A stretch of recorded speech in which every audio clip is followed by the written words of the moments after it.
Kabupaten Bantul adalah salah satu kabupaten di daerah istimewa Yogyakarta yang beribu kota di daerah Bantul. Moto kabupaten ini adalah Projo Taman Sari, yang merupakan singkatan dari produktif, profesional, ijo royo-royo, tertib, aman, sehat, dan asri. Dalam perjalanan sejarahnya, Bantul tidak bisa dilepaskan dari sejarah Yogyakarta sebagai kota perjuangan dan sejarah perjuangan Indonesia pada umumnya. Bantul menyimpan banyak kisah kepahlawanan. Misalnya ketika masa Kesultanan Mataram Islam, daerah ini merupakan pusat dari pemerintahan Sultan Agung dan juga benteng pertahanannya, yaitu di daerah Pleret. Wilayah Bantul juga merupakan area perlawanan bagi Pangeran Mangkubumi terhadap VOC Belanda, yang kemudian setelah Kesultanan Mataram terpecah, daerah ini menjadi daerah dari Kesultanan Yogyakarta di bawah pimpinan Pangeran Mangkubumi sendiri, yang setelah menjadi sultan bergelar Sri Sultan Hamengkubuwono I. Selain itu, di masa selanjutnya juga daerah ini masih menjadi basis untuk perlawanan terhadap penjajahan Belanda yang dipimpin oleh Pangeran Diponegoro. Pangeran Diponegoro melakukan perlawanan dan mengatur strateginya di wilayah Gua Selarong sekarang, yang juga termasuk ke daerah Bantul. Selanjutnya, kisah perjuangan pioner penerbangan di Indonesia, yaitu Laksda di Sucipto. Pesawat yang ditumpanginya jatuh ditembak oleh Belanda di desa Ngoto ketika pulang dari membawa obat-obatan bagi para pejuang di daerah Yogyakarta.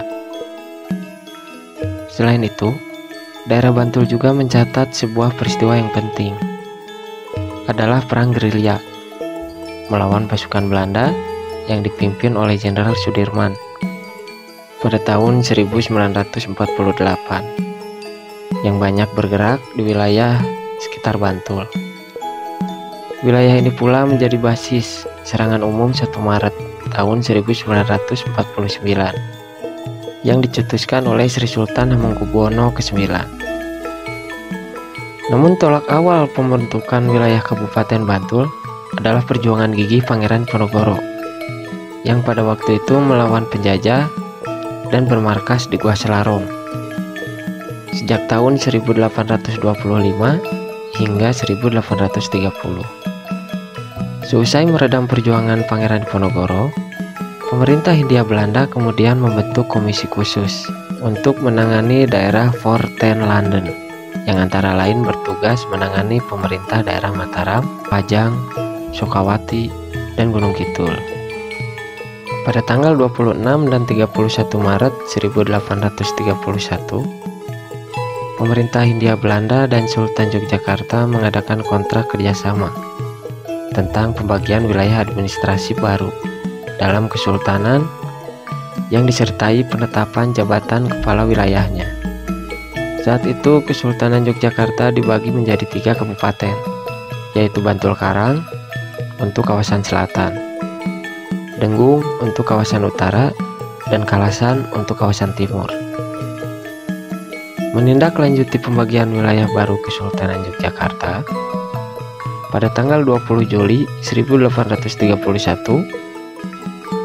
secara resmi ditetapkan pembentukan Kabupaten Bantul yang sebelumnya dikenal dengan nama Bantul Karang, dengan seorang Nayaka Kesultanan Yogyakarta yang bernama Raden Temenggung Mangkunegoro, kemudian dipercaya Sri Sultan Hamengkubuwono V untuk memangku jabatan sebagai Bupati Bantul. Namun pada masa pendudukan Jepang, pemerintah merubah sistem dan kebijakan pada Kabupaten Bantul berdasarkan pada Osamu Seirei nomor 13 yang sebelumnya Stadgemente Ordonanti pada masa Belanda dihapus.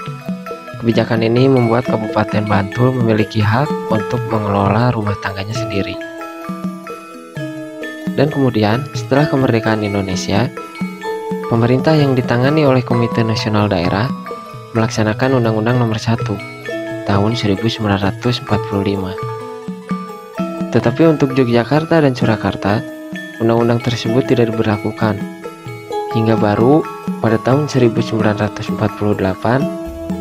pemerintah mengeluarkan Undang-Undang Pokok Pemerintah Daerah Nomor 22 Tahun 1948. Dan selanjutnya mengacu pada Undang-Undang Nomor 15 Tahun 1950 yang isinya mengenai pembentukan pemerintah daerah otonom di seluruh wilayah Indonesia, termasuk wilayah Bantul. Tadi merupakan sedikit gambaran tentang sejarah Kabupaten Bantul. Semoga dapat menambah wawasan kita semua. Terima kasih yang sudah menyempatkan untuk menyaksikan video ini. Semoga bermanfaat.